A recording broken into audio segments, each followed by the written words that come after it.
Good morning. It is 10 o'clock. We will go ahead and get this started. The next installment of the North Dakota Department of Health and TFND webinars. I'm going to turn it over to Heather from TFND here in just a minute. Just a couple quick housekeeping items. Please be sure and mute your microphone so that there's no disruptions during the call. Any questions we can hold for the end, or I'll let Kendra address how she wants to handle those as she goes through. But thank you for joining us. I will turn it to Heather. Thanks so much, Abby, and thanks to everybody for joining us today, and especially thank you to Kendra, who is our featured guest speaker today. I am so appreciative of our partnership with the American Cancer Society Cancer Action Network. They've been a longtime partner alongside us during legislative sessions and throughout the year with all of their volunteer efforts that they do. And Kendra is going to kind of do a little bit more of a deep dive today on one aspect of coalition work. If you recall, in April and May, we did 2 introductory courses on coalition building. We talked about what a coalition is and how to get one started, and then we talked about what to do with that coalition once you have it up and running. And Kendra is going to help give us kind of the next kind of bigger step on how to make that work even more effective and more efficient. And so I won't step on her toes by talking through any of the pieces of her presentation, but I am going to pull up just 2 slides very quickly to give a refresher so that everybody's on the same page and ready to go forward with Kendra this morning. And then we'll let her run the show. So I'm just going to pull up, if you recall, last couple of months, we had last month off because many of us were in New Orleans for NCTOH, but prior to that, this is what we focused in on when we were talking about what a coalition is. And again, in its simplest form, it's simply a group of people or organizations or clubs or entities all working together to achieve some sort of common purpose. And whether that's policy related or community volunteer work related or whatever it may be, it's that you share some sort of common purpose or goal. The coalition is a collaboration of all of those relationships coming together to leverage their strengths and create movement or action. You don't want to just talk everything to death. You want to actually have some outcomes in the end. And so it brings together all of these interested parties that might have vested interests, that might have these common purposes, and it helps expand the reach of those organizations, those people, and everyone involved so that you can have even more people come together to pursue that goal. And so this was the activity checklist that we had worked through back in May, and we had talked through how to get these common goals to become action items, so to speak. And so if you did any of that work and want to have those sheets or those worksheets handy as Kendra is talking through her own today, I think that could potentially be helpful. So that being all said, I just wanted to give us that context. I'm going to stop sharing my screen. I'm going to hand it off to Kendra. Again, thank you for being here today. I'm excited to learn alongside everyone else. This is information that we haven't had in a number of years, and so I think it will be a great refresher for those of us that have been doing the work for a long time, and an awesome introduction for those who might be brand new. So again, thank you, Kendra, and American Cancer Society Cancer Action Network for being here today. Of course. Thank you, Heather, and thank you, Abby, for coordinating so many pieces of this as well. I am thrilled to be presenting in this series that you are doing. I had an opportunity this morning to look over some of the previous resources that Heather just covered, and I highly recommend, if you have not gotten a chance to view those, to take the time. They are incredibly valuable pieces that I thought were great coalition starters, especially the most recent one with the action items for coalitions. And I think this presentation that I have will layer in perfectly with that kind of next activation, as Heather said. So I am Kendra Krueger. I'm the Senior Grassroots Manager for the American Cancer Society Cancer Action Network. Kind of a little brief introduction on ACS CAN is what we commonly refer to it as, is we are an affiliate of the American Cancer Society. We are the lobbying arm. And so we take the science and data from the American Cancer Society and move that into policy. that impacts cancer patients and survivors moving forward, and works on prevention initiatives and policy. So we do that at a local, state, and federal level, really highlighting patient stories and their personal impact in that policy work. That is really where we can make movement. If I often like to say that a piece of legislation is just words on a paper until you hear the story of someone that's impacted by it. That is really when lawmakers and community members really get behind an initiative and understand what power there is in this movement, or how detrimental it could be to your community. And we'll cover a little bit about that today, just with some of the highlights of last legislative session that I know that Heather has covered in detail before too, as well as I saw Neil's on the call. He has covered it in group settings as well. So kind of getting started.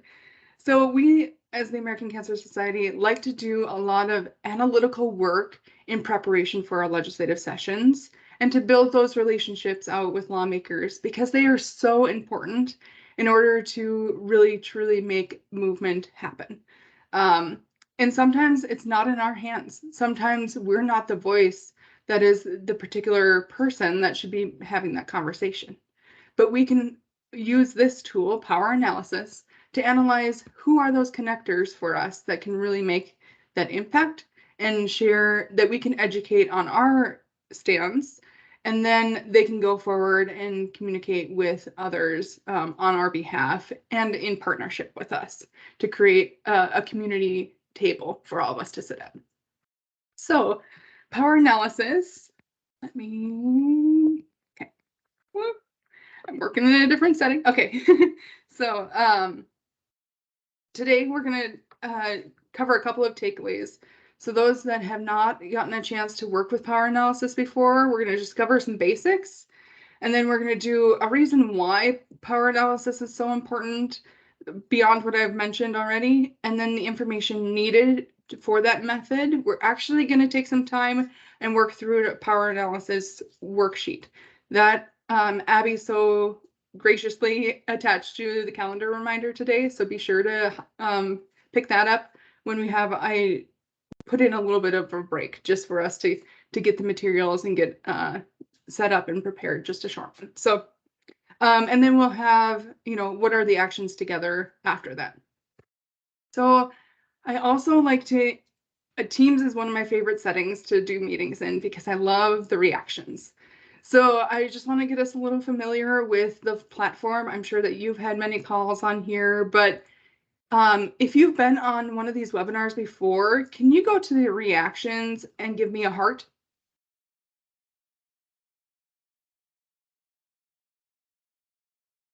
Wonderful. And how about if you are from anywhere from Jamestown West? Can you give me a thumbs up?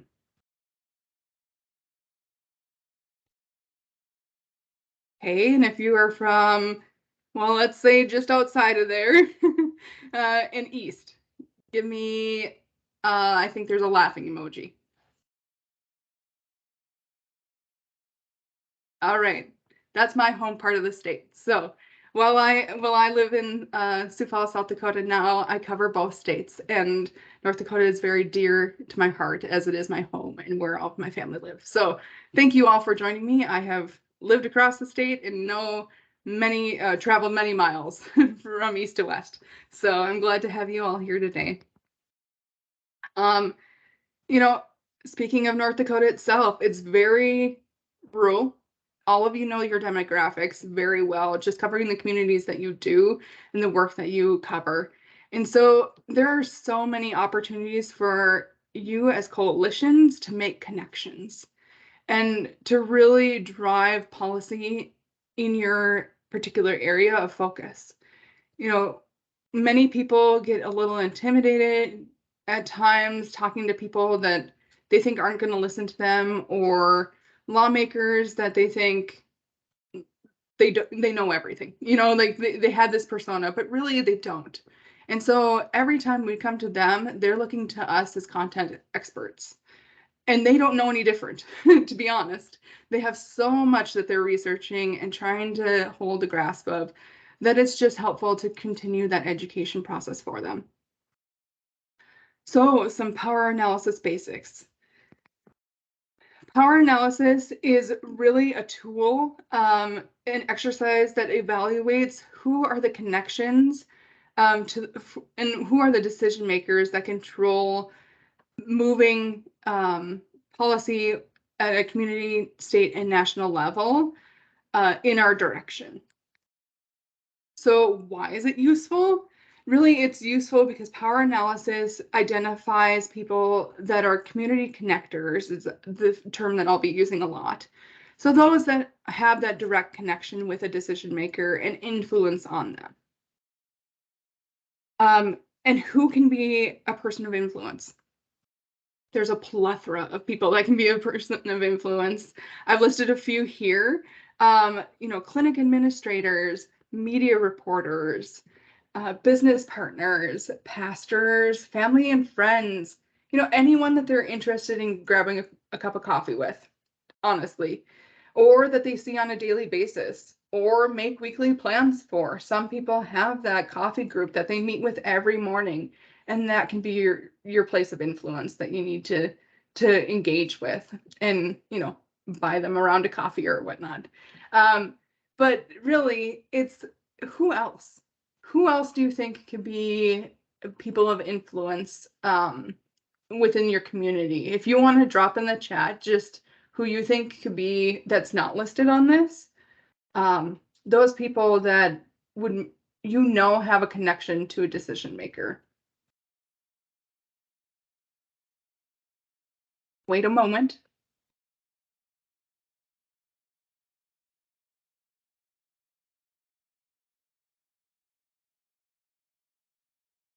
One I didn't list on here that I know of is a coworker. Often coworkers can have strong influence on those around us.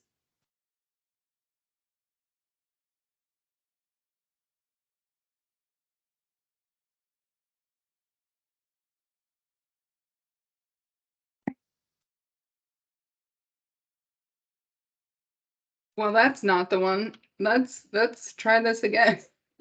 We're jumping straight to the ending, and that ruins it all. Let me get back to where I was just at.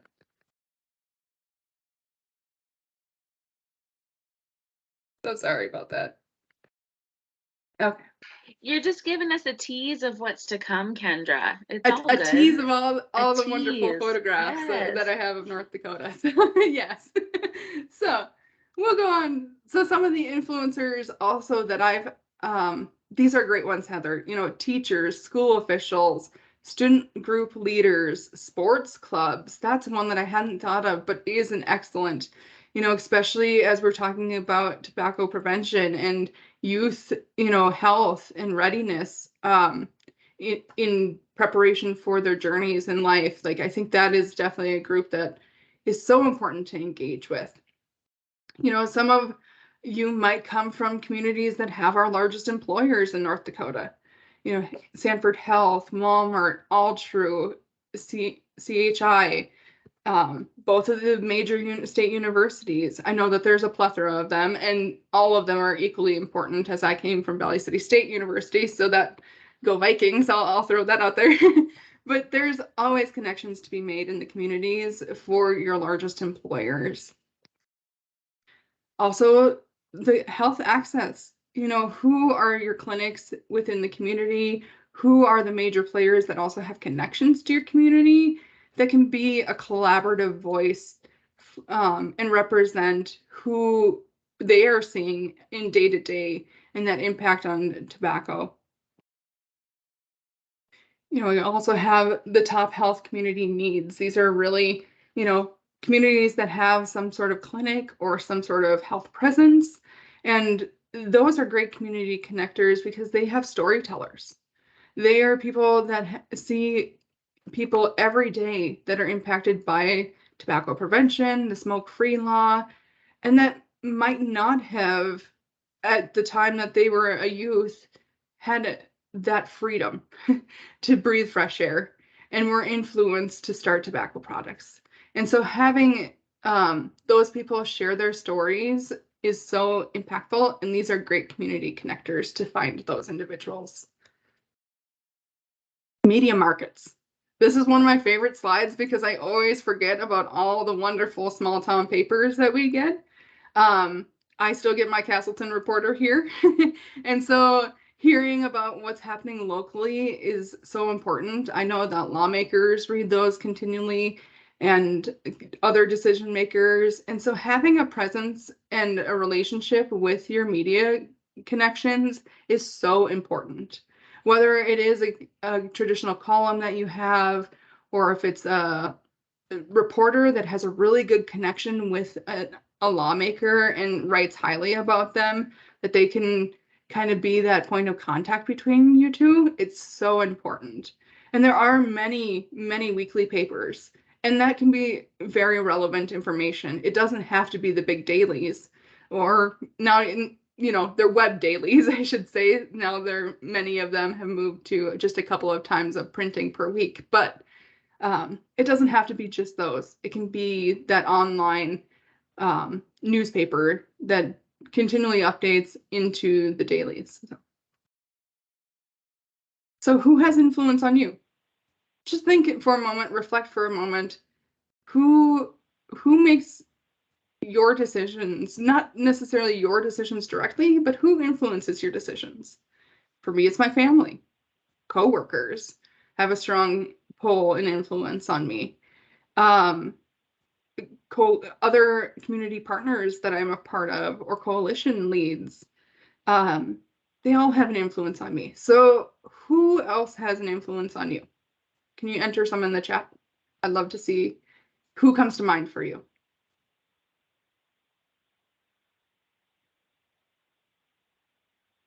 Parents, that's a big one. Thank you, Brady.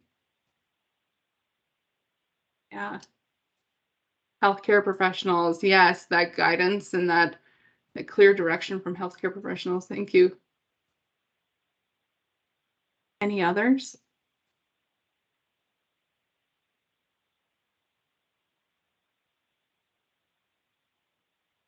Peers. Very true, Holly.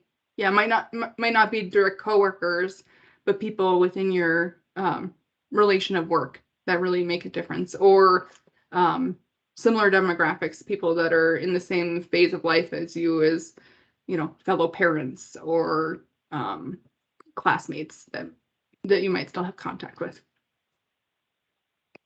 Thank you for all of those friends, coworkers, child's teachers. That's very true. Having that guidance from and seeing where your child is progressing is so important.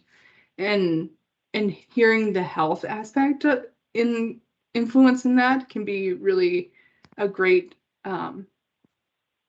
trusted source. Wonderful. So then who are common decision makers? So common decision makers, I have listed some, but there are so many. If you have an issue that you're trying to move and really build resources around, there are so many different kinds of decision makers. Some that easily come to mind are school board members, city council, the mayor, county commissioners, House representatives, senators, governor.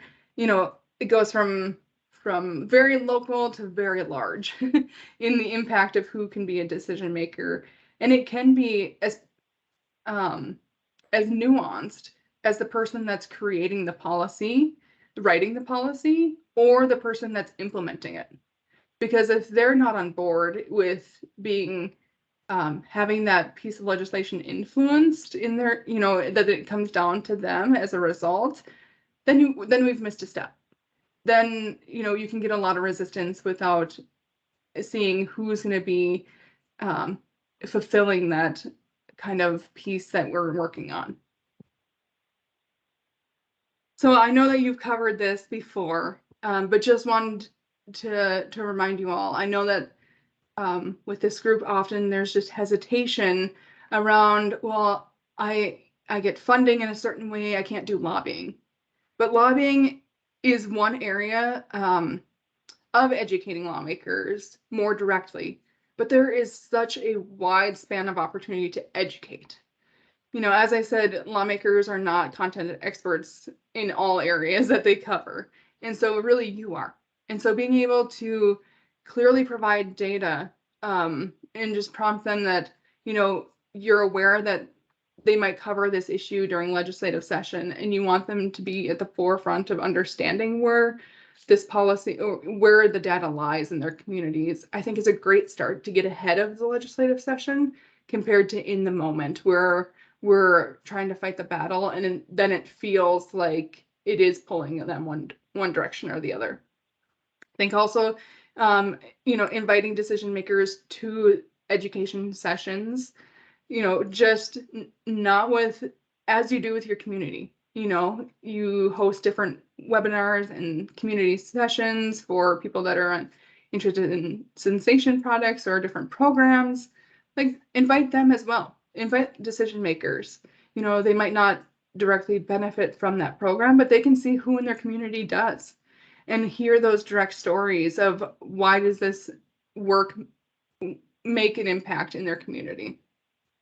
But don't, for sure, ask them to or incentivize a decision maker on their specific decision on a bill or initiative. So, saying I would like you to support Bill 1152. We can't say that directly, but we can say, hey, I know that there's going to be legislation. I would like you to consider protecting the smoke-free law this next coming session. And providing them, this is the data for our community of what the impact of smoke-free laws has made. Just something general as that allows them an opportunity to be educated but not influenced. As well as, clearly we can't testify in favor or opposition. And so just making those clear distinctions that there is such an opportunity to educate the community. Are there any questions there before I go forward? I would like to feel free to interject with questions throughout. I'm not going to leave them to the end because then sometimes they get lost. So feel free to interject. So I'm just going to cover who are some of our statewide decision makers. And many of you are going to see familiar faces and familiar names. But really, there are 53 counties in North Dakota. So there are hundreds of decision makers. If not, I would say thousands, because of all of the different coalitions and committees and everything that you have within your community that can really make an impact. So it's I think it's a due diligence of coalitions to really create relationships with those individuals. Do you have fact sheets that says what the impact of smoke-free law has been on our community? I bet that's something that either can be developed or it currently exists with TFND or the Department of Health. I will take that. I will go out on the limb and say those resources are probably available, at least for county levels, perhaps. I'm not sure if it goes down to nuance of cities itself. But Heather, do you want to field that question for a moment? Sure. Thanks, Kendra, and thanks for asking, Holly. To my knowledge, there are some cities and counties that have developed that. I know in particular, Grand Forks is a great example. After smoke-free air law passed, they were able to show a correlation between the smoke-free law passing in their city when it was a city ordinance at that time. And I think it was close to a 30% reduction in cardiac events that happened in the many months that followed. And so, I mean, there's some specific data subsets out there like that. If you want to work to develop something specifically for your area, Holly, I can look and see first if anything already exists, and second, if it doesn't, we can try to put something together.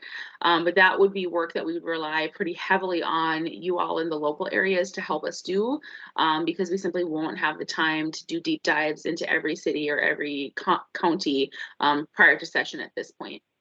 But I'll help find whatever already exists, and if we can develop something that's more regionally focused or statewide focused, we can certainly do that too. Thank you, Heather. And I do think, leading from the last webinar, like that is a great piece for your coalition too. Like, what data does your coalition members have that you can bring together to help support smoke-free air? I think that's so important because so many people kind of analyze the smoke-free policy and work a little bit differently. So having all of those pieces together can create more of a comprehensive overview for your community. Thank you, Holly, for the question. Appreciate it. So a couple of our large leaders in North Dakota, Governor Burgum, Lieutenant Governor Sanford, both are very in tune with community development and wanting to see progress across the state for each small community. You know, with the grants that they've had for Main Street, as well as some of their technological advancements. You know, Governor Burgum, that's a huge thing for him with industry. How can we piggyback in that in a line in a way that allows us to be relevant to that conversation too? You know, that smoke-free really builds employees that are healthy, you know, continues businesses that thrive, that people want to go to and be a part of. And so, you know, talking about some of those things. I pulled our 2021 legislative session leadership. So House, you know, these are some of the leaders that had a presence last legislative session and were people of influence, people that we would want to consider, you know, do a power analysis on of like, who are their connections, who are their communities and surrounding areas or people that they're connected with that have influence. Our Senate, you know, I'll get to it a little bit, but the Senate was really an uncertain place for us last year with the cigar bar bill of where it was going to land. You know, it passed the House, and then seeing, you know, what was going to happen in the Senate, and by one vote, you know, we defeated it. But as Heather said, we know that's coming around again, so we can be prepared. So just a little bit larger recap.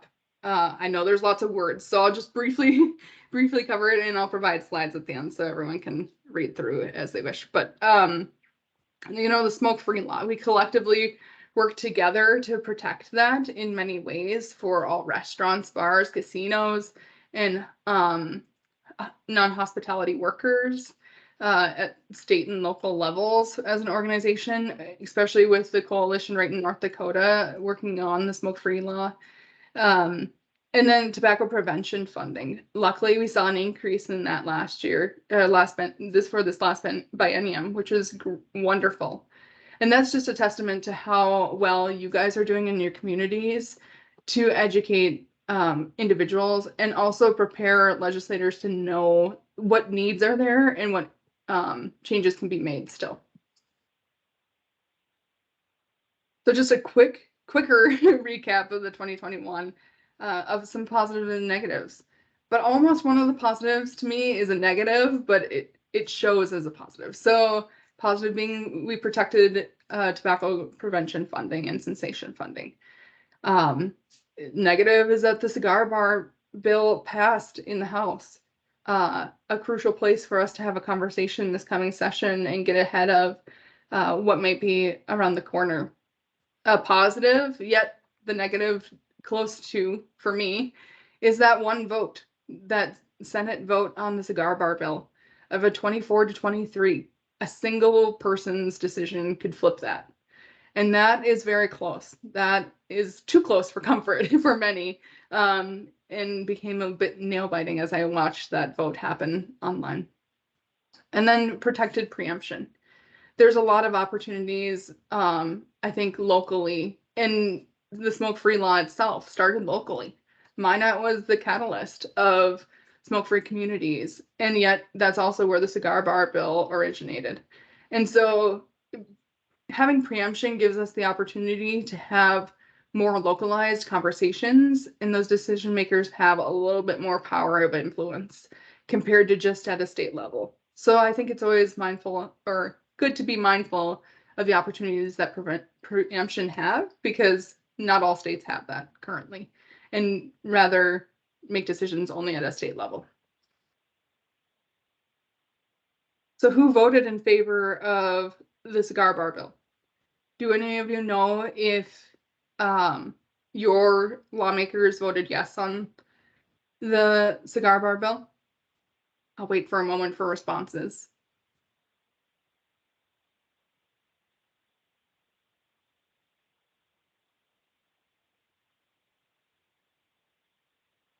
Okay.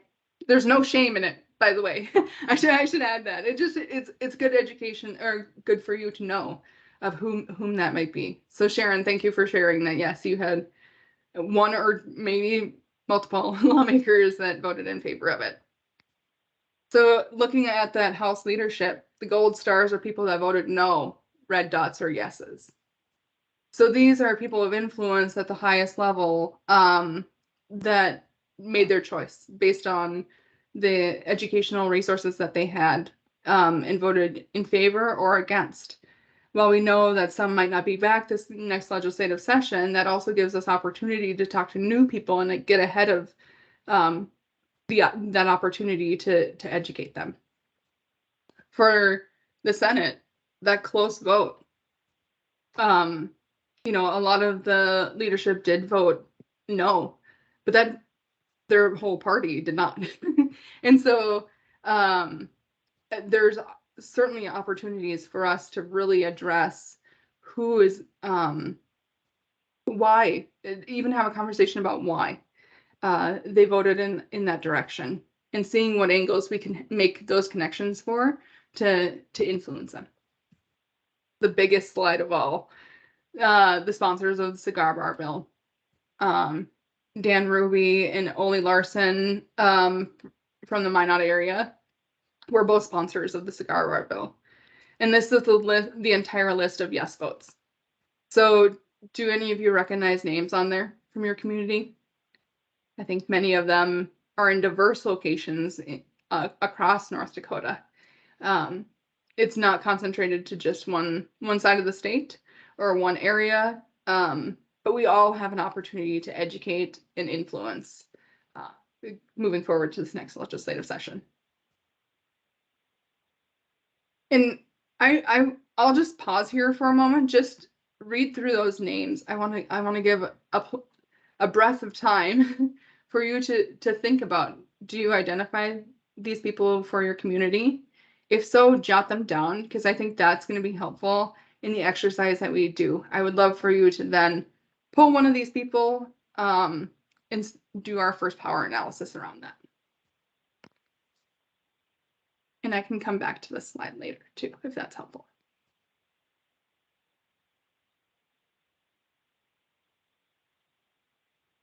So I am just going to have us take a quick break. Before we run into that power analysis, it can be a wonderful experience to go through. It does require a bit of time, but it can also be fairly brief, depending on how in-depth you want to get. So I just want to give us a 5-minute break. Feel free to ask me any questions while we do so, and we'll return at 10:37, just as we're refreshed. During that time, I suggest that you pull any reports that you might have that would be helpful. Your board or your listing of coalition members, as well as just hopping up a Google tab and maybe a Facebook and LinkedIn tab. Both of those will be helpful for the next exercise. Thank you.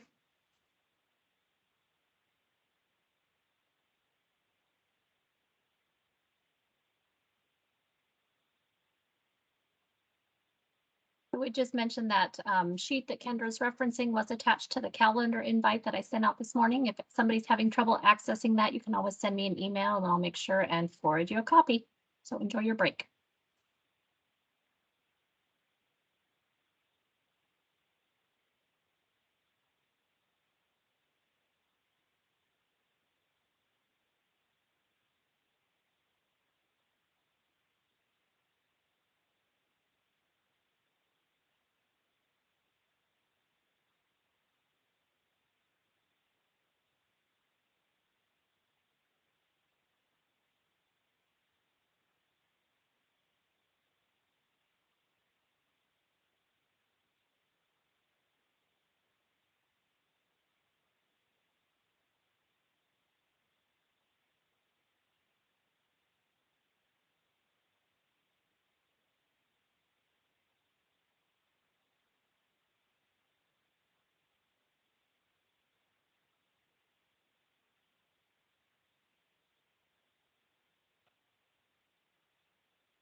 And if you're an earshot away, I would welcome you back. We'll hopefully you got a extra cup of coffee or a quick bathroom break. And we were able to pull up those resources in that short 5-minute break.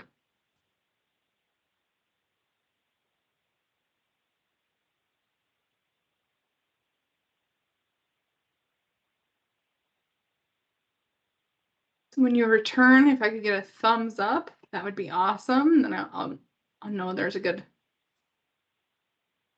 grasp of people.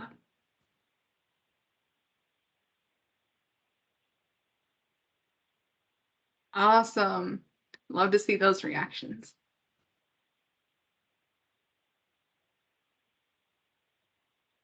We'll get going again. So out of power analysis, what are coalition opportunities to utilize this tool?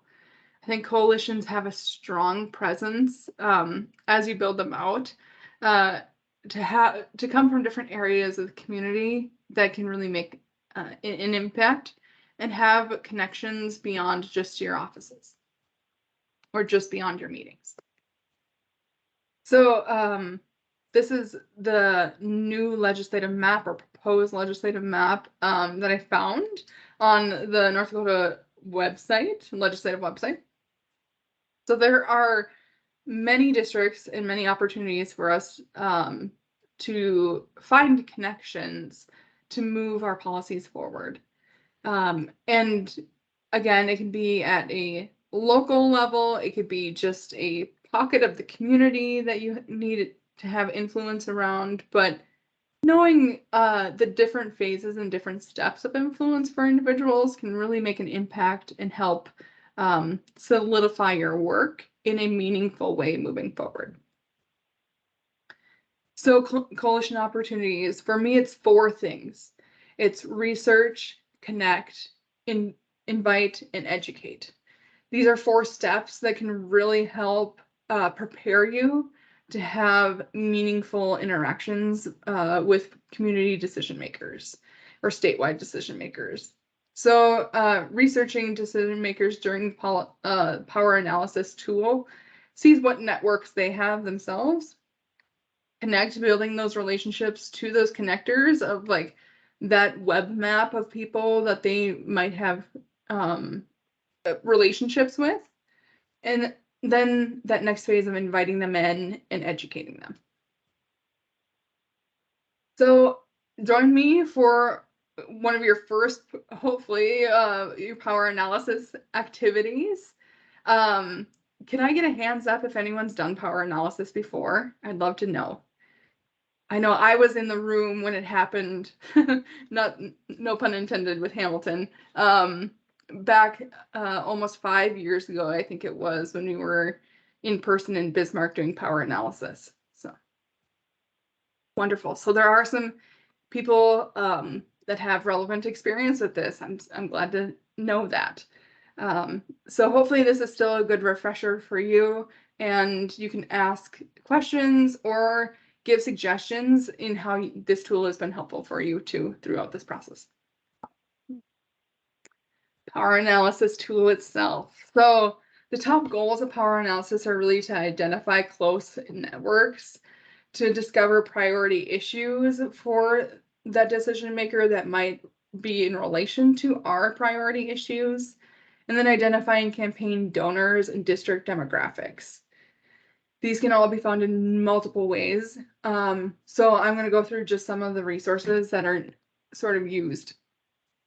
Helpful tools for me as I go through this, even if it's a 15-minute deep dive into a person, you can learn so much through Google, your local papers online, social media such as Facebook, Twitter, and LinkedIn, local newsletters from other organizations that might have a connection to those decision makers, your chamber news, and as well as ND ledges.gov. And then for even if you're going to a federal level of influence, opensecrets.org is a very insightful website to donor impact and who is contributing at the largest levels to their political campaigns. It might be people of influence that you want to align with or just be aware of as a whole. And so I encourage you to pull up some of these items as we go into the next steps.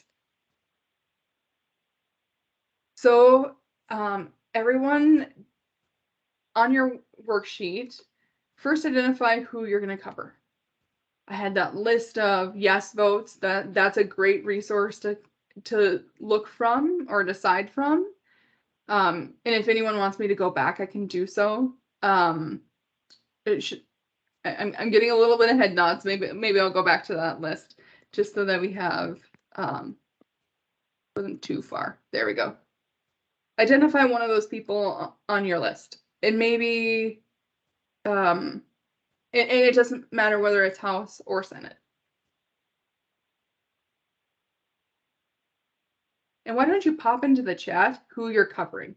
Maybe we can get people that because North Dakota is such a tight network of individuals that their point of influence might not be within your community itself, but just in a neighboring region.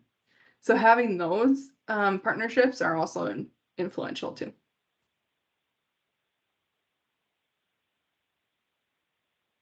Is everyone good to go? Thumbs up for if you've decided on who you're going to analyze.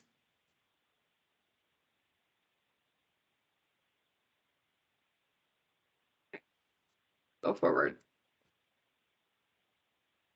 So starting out with that worksheet, you first want to identify their political information, their length of time in office, their family network, what school they might identify with, if they went to a particular high school or a university. A lot of people on their profile on ND, the North Dakota legislative site, will list their alma maters. They're very proud of who their alma maters for, and often are still donors or highly involved with. So those are interesting to know too, what connections can be made. What are their hobbies? Just take a couple minutes on social media, search their name. I'll give you time. This will be a slow process, but it'll be valuable. And see what kind of photos come up. Are there their family photos? Are they out fishing? Are they camping?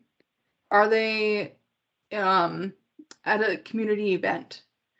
What are their hobbies? What do they like to do?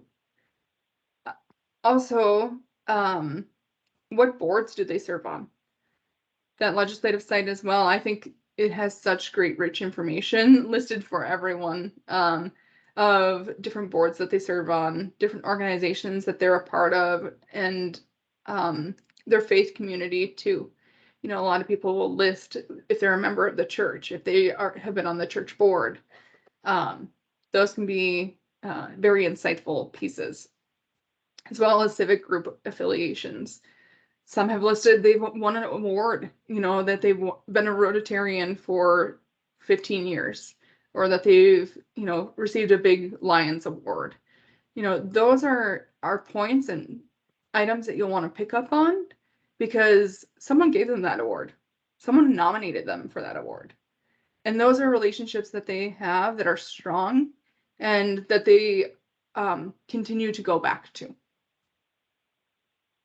So I'll give you just a little bit of time to do a quick Google, I would even say Facebook search. Facebook is often, I call it Facebook researching, because there's so much that people just naturally put out on their social media pages, as well as their LinkedIn, to be able to see, whom they connect with regularly. Then the other piece is their voting record. That's public knowledge for us to know how they have previously voted on legislation that we have an interest in. And also what kind of bills they're carrying forward. who has been previous sponsors for tobacco-free legislation or tobacco prevention funding. You know, those are wonderful to know, whether good or bad. I think we often want to say, oh, these are our champions, but there might be a champion in the wing, or there might be a person that we know really needs a different style of connection that we haven't made before, and our coalitions can provide that. And then issues of interest. So kind of search on their political campaign materials on social media. Often they're posted, or within your newspapers in the past, they'll have different candidates that do a set of questions that analyze what their platforms are.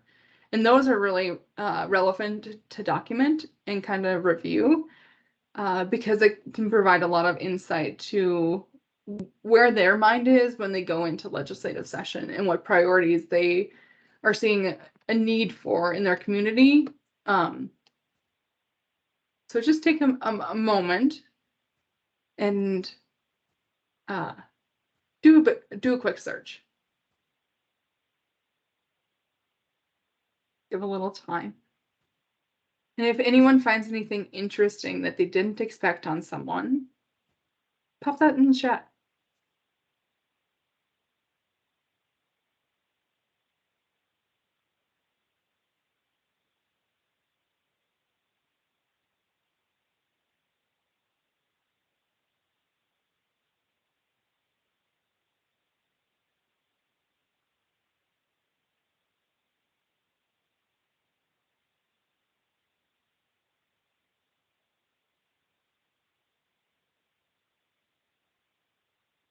Ooh, Haley, that's a great piece. One of the youngest females ever elected in North Dakota. Yes, that is a great piece of information to hold.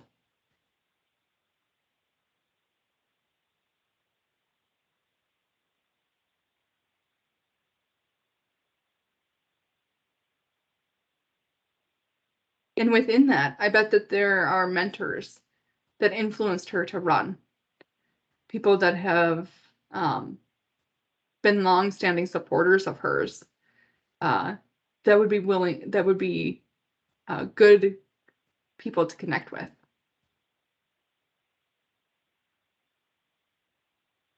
Anyone else find an interesting tidbit?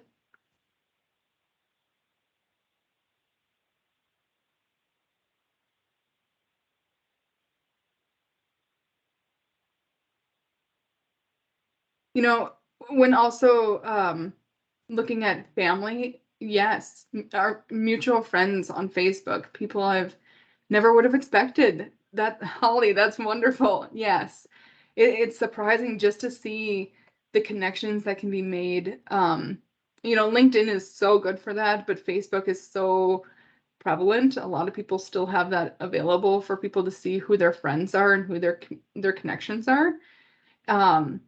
And they might be people that you have really good relationships with already that you didn't think about them being of connection to that person. That might be open to a conversation about ways to connect with that person or insight to just who they are and their personality.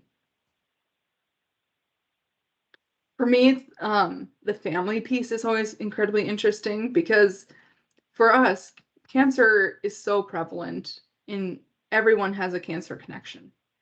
And so whether it's not them themselves and their family members, it might be a spouse whose family member has had cancer, or they're doing some sort of fundraiser for a particular organization or group on Facebook. They have some sort of vetted interest in that particular topic and health area that can also translate to whom we can connect with.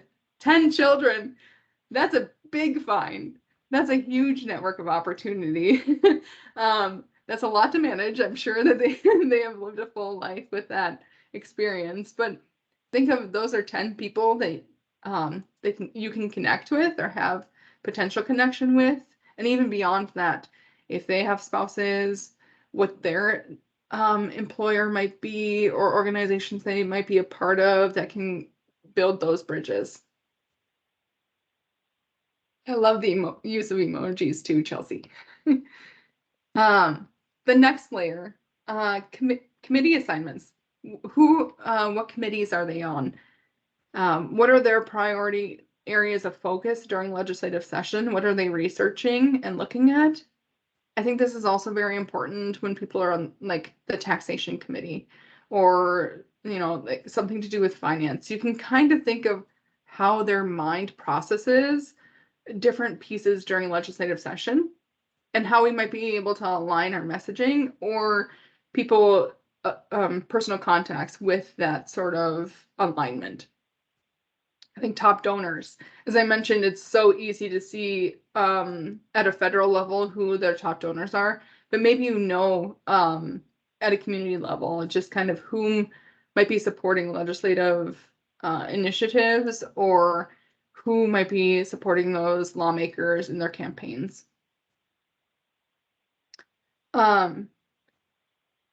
Also, media outlets. We saw that wide array of newspapers that cover the whole state.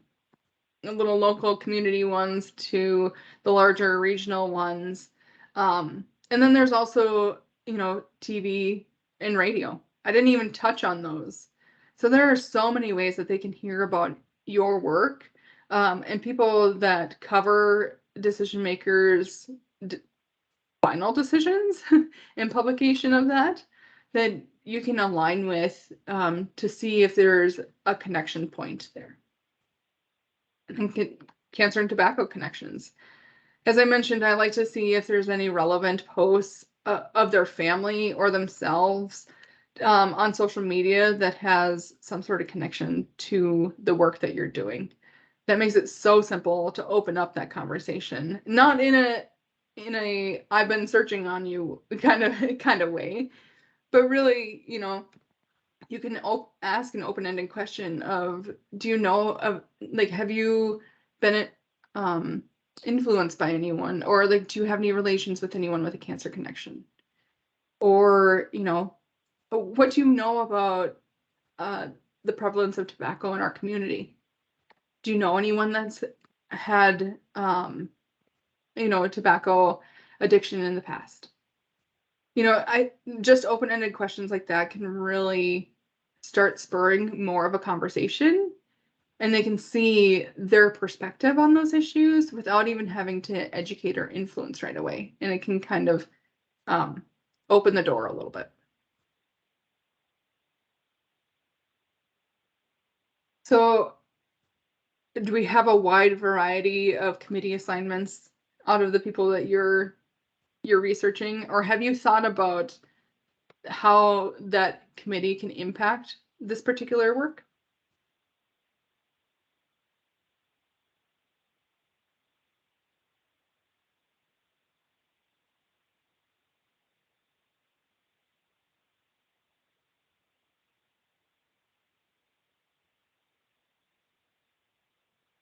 And do any of you know if your lawmaker has a cancer or tobacco connection already?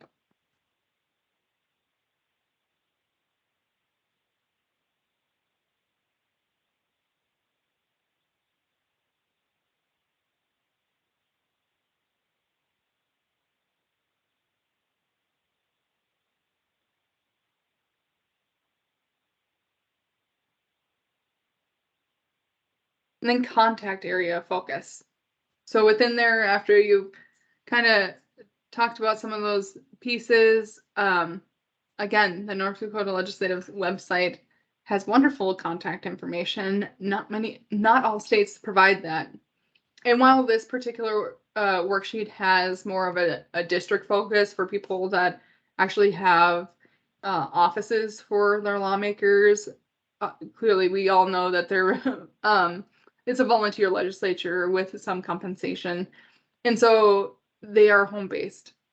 They're right in their communities. And so knowing their phone number, their contact information, and their address can be an area of influence for them. If they live close to a school, if they live closer to a place of worship that they go to, if they are in near a community park. Those are all places of influence that you can identify just by their address itself. And then a little bit of district information. I think this is always insightful for me, just because we all have a perception of what the population looks like, what the demographics are in North Dakota, but they're actually quite diverse, and they're getting more diverse. And so looking at the ethnicities and the demographics of the district, what the median income is, as well as like what are the highest paying jobs and the lowest paying jobs in the community.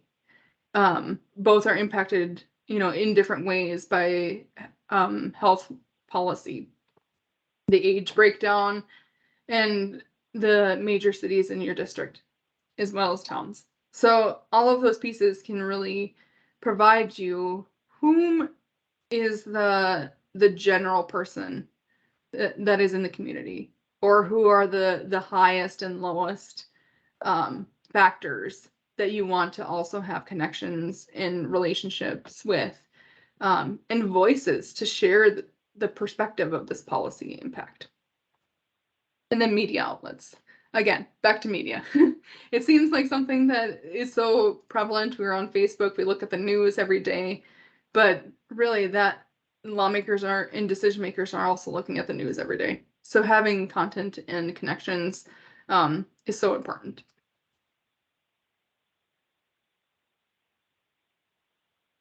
And then potential connection, volunteers.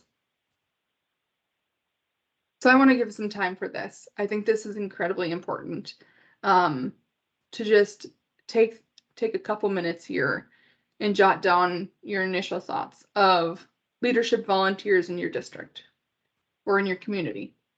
Who are those community members that immediately come to mind of like, I know they're head of Rotary.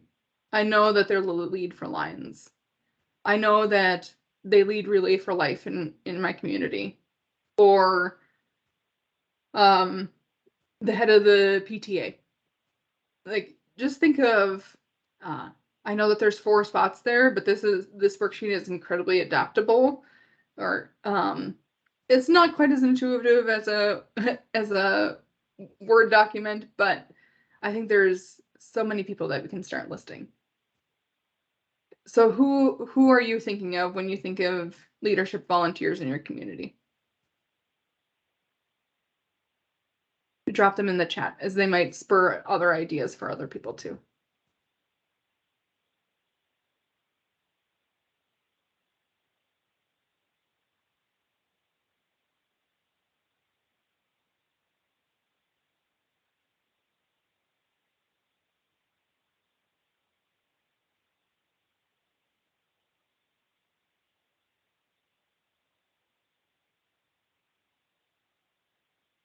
I also think of congregational leadership. Who are the members of that church that are influential, and that might know that decision maker as well.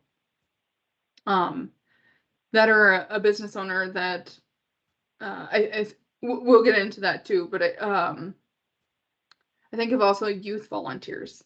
Who are your strongest youth volunteers in your community or organizations that have strong youth volunteers that are the leaders? Perhaps it's the SAT advisor, the tattoo advisor.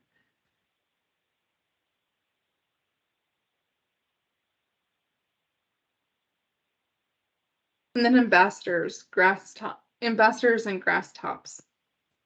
So who do you have on your coalition already that are strong champions for you, as well as the grass tops in your community? It might be the head of the largest industry that you have, or it might be someone that is already pretty vocal about tobacco prevention in your community, or has a strong story that has been your go-to person, that you can start building out an additional network with them of who else do they know that can be brought in?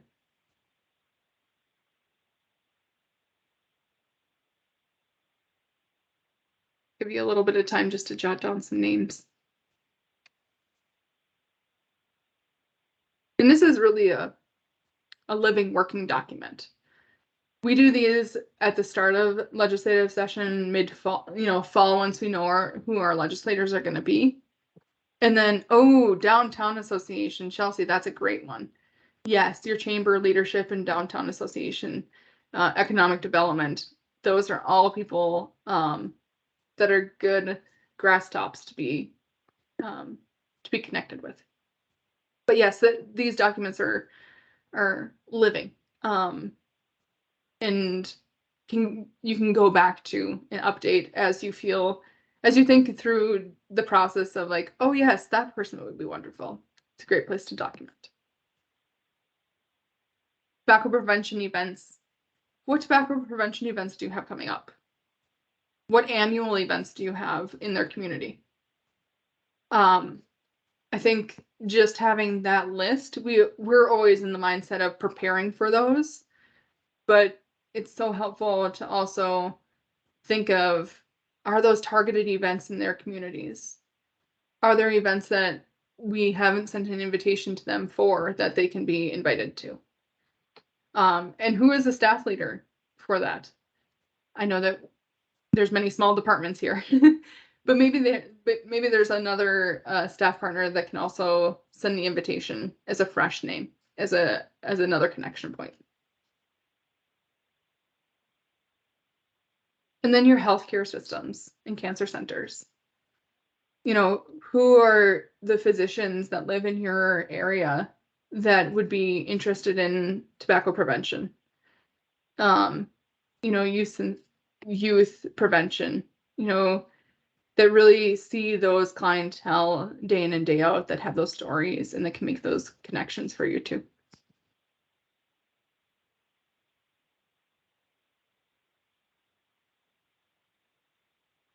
And maybe it's not a direct physician that you know of, but just a general healthcare system.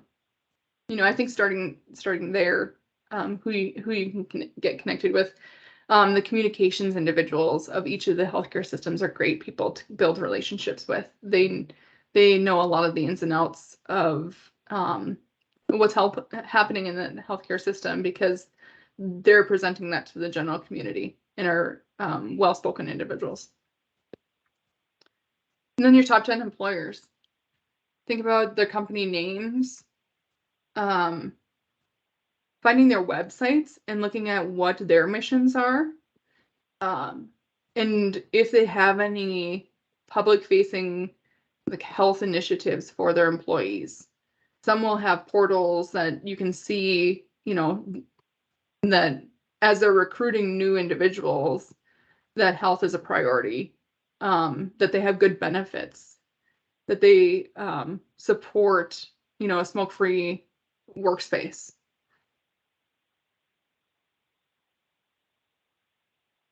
And then your civic organizations. These are some of the best people to connect with. They're strong leaders, strong natural leaders, people that have stepped up to the plate and are always excited to build more connections, and have great insight to the networks and the community activities that are going on.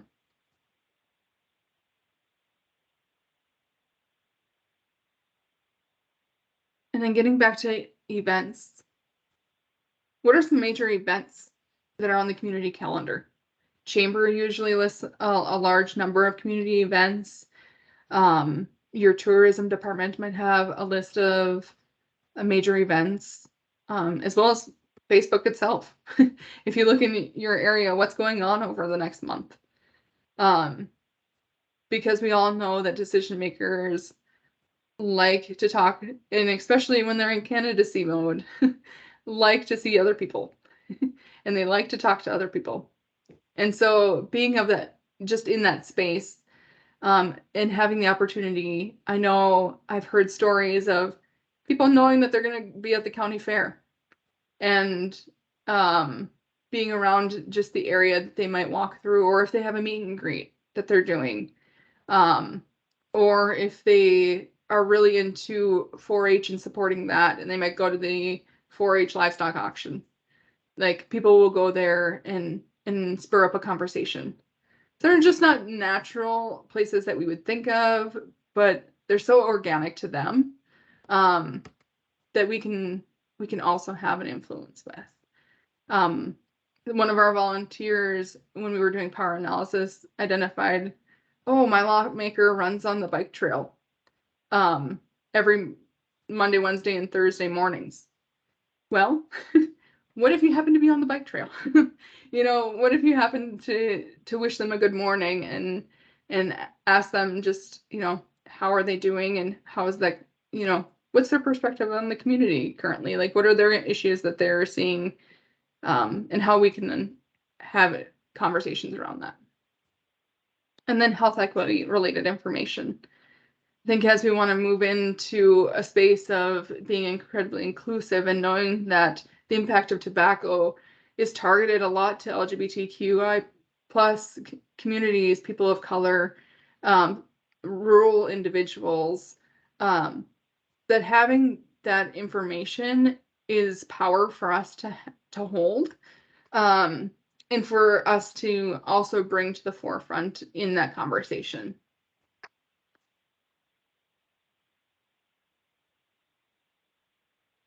So do you have any questions around the worksheet, or have any comments about different things that you hadn't thought about but are glad to have brought to mind?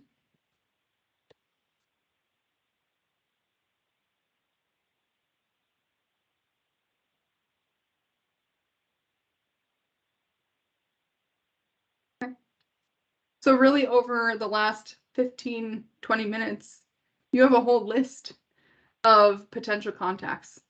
You have a whole list of additional coalition members that you could bring into the fold, or a subcommittee that might have a particular nuanced interest in an angle that can influence a decision maker.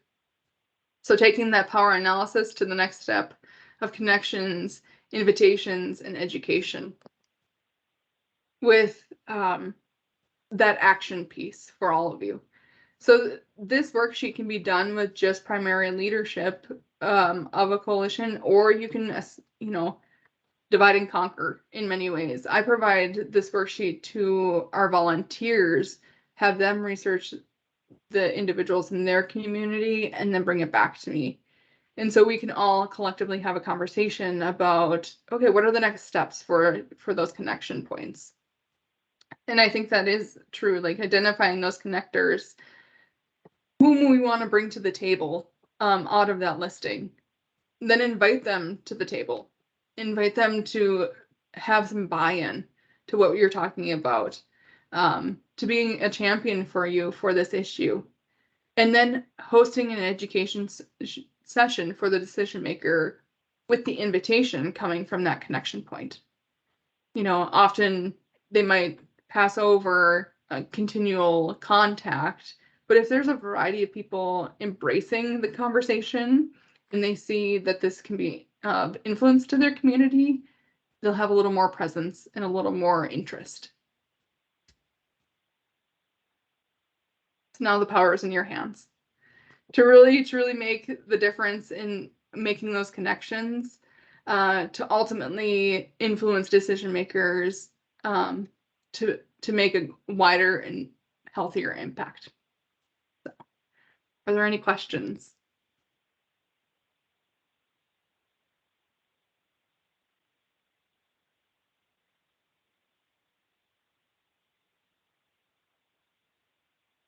Don't be shy. Feel free to come off mute as well. I'm happy to interact with anyone on video and chat as well.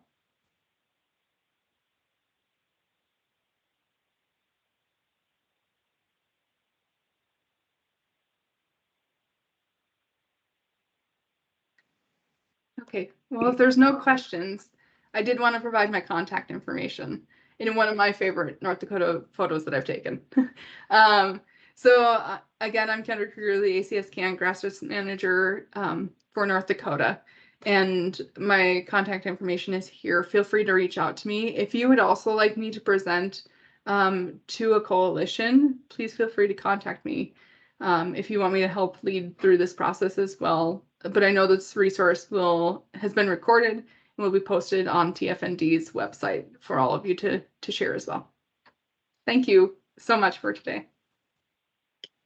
Kendra, that was excellent. Thank you so much for leading such a detailed path to being able to participate with our legislators. I think it's excellent to think about how there can be such nuance to finding this information and that it's not always the easiest process, but it can be fairly simple as long as you utilize your worksheets and your checklists and just, tackle that elephant one bite at a time. And I think this is going to be so powerful for this particular group because, they're full of community experts and they already live and interact in their communities to such a big degree through public health that maybe this will be a little bit of an easier process for them than just, a person that is not as well connected or not as well established. And so just thank you. This was excellent. Yes, you're certainly welcome. Thank you all for attending today. Thank you both so very much. Oh, sorry. Go ahead, Heather. I was just say I would also be remiss if I didn't thank Abby.